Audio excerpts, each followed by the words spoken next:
Hola cipotes, ¿cómo están? Que el Señor les bendiga. Es un placerazo para mí nuevamente estar pues por aquí, por estos lados, en este devocional, ¿verdad? Compartiendo esta hermosa palabra del Señor con cada uno de ustedes. Y hoy vengo a hablarles de un tema muy bonito y a veces un tanto complicado, ¿verdad?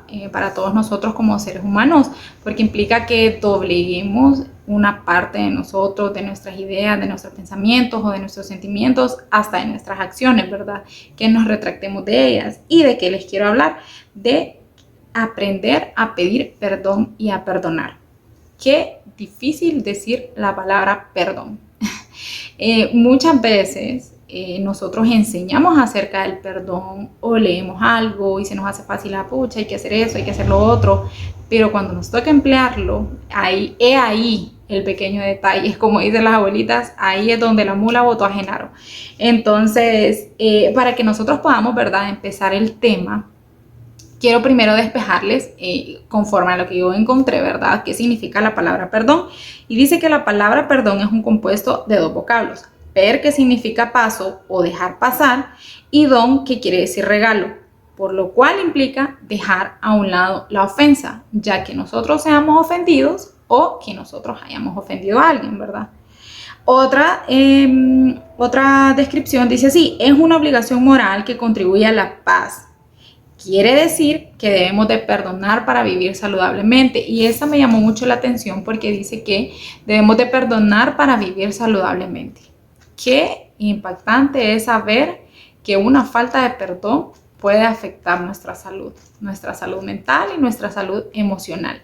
Entonces, quiero leerle, ¿verdad?, un versículo bíblico que se encuentra en Proverbios 17:9 y se lo voy a leer de la Nueva Versión Internacional y dice así: el que perdona la ofensa cultiva el amor. El que insiste en la ofensa divide los amigos. Y es que Jesús nos enseña a perdonar. Dios nos enseña que nosotros debemos de perdonar para que nosotros podamos estar bien y para que nosotros también alcancemos el perdón. Quiero que veamos qué no es perdonar. El perdón no es una palabra mágica. El decir te perdono, al decir te perdono a alguien, no esperemos nosotros sentir una cura inmediata, estrellitas o algo mágico o aquel alivio, qué sé yo. De repente el pedir perdón, el decir perdóname, puede ser el inicio de un proceso largo, quizás de sanación para usted o para la persona que recibió la ofensa o quien hizo la ofensa. El perdón no es un ritual, el perdón no se reduce a un estrechón de mano, a un abrazo, si bien es cierto, es parte de, pero no se reduce a eso. El que yo esté distanciado con alguien de repente y yo le hable, le dé un abrazo, le dé un estrechón de mano, le diga hola, ¿cómo estás? No cuente ese tipo de cosas como, ya todo está bien, ya todo pasó, ya no hace falta hablarlo. No, siempre es necesario hablar del tema porque así cada quien o aclara, ¿verdad?, lo que pasó y sana su corazón, que es lo más importante, ¿verdad? Y lo último, y quiero hacer énfasis en eso porque, bueno, en lo personal, ¿verdad?, yo lo escuché muchas veces y lo sigo escuchando, ¿verdad?, hay gente que dice: es que fíjate que no siento perdonar, o no siento que X persona se lo merezca, que yo lo perdone, o fíjate que yo no cometí la falta, entonces no creo que sea necesario pedir perdón.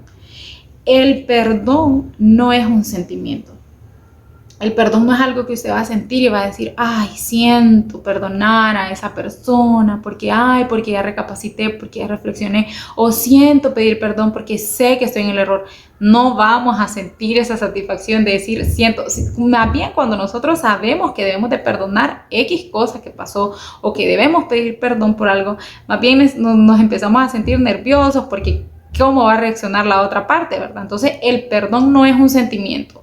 Si usted está esperando sentir en su corazón o escuchar aquella voz que le diga: fulana, perdona lo que te hicieron o qué sé yo, no va a pasar, nunca va a perdonar. Entonces, el perdón no es un sentimiento, el perdón es una decisión, el perdón es determinación. Yo determino qué me afecta, qué no me afecta y determino seguir adelante, porque como les leía, ¿verdad?, la definición dice que la palabra perdón significa per, que es paso o dejar pasar, y don, que es regalo. Entonces dejamos lo que ya pasó y damos el perdón a esa persona. O perdonamos si fuimos ofendidos, ¿verdad? Entonces, porque creo que a veces andamos un poquito perdidos en ese tema del sentimiento, del que es muy necesario sentir, que yo perdone, que no sé qué, que no sé cuánto, ¿verdad? Es un proceso a veces un poco complicado, porque pueden incurrir situaciones quizás extremas, ¿verdad? Pero a veces hay cosas cotidianas de la vida con las que decir perdón, reconocer que nos equivocamos y enmendar nos ayuda a tener un camino mejor. Entonces ahora, ya que sabemos qué significa perdonar, que conlleva perdonar, que no es el perdón, ahora pues les invito, ¿verdad?, a que podamos ver la segunda parte de este devocional para que podamos ver qué es el perdón y cómo nos enseña el Señor Jesús acerca del perdón en su palabra, ¿verdad? Entonces, espero que esta palabra haya sido de bendición para sus vidas, que la puedan compartir y poner en práctica, y que el Espíritu Santo añada más bendición a ella. Que el Señor les bendiga, muchachos. Nos estamos viendo.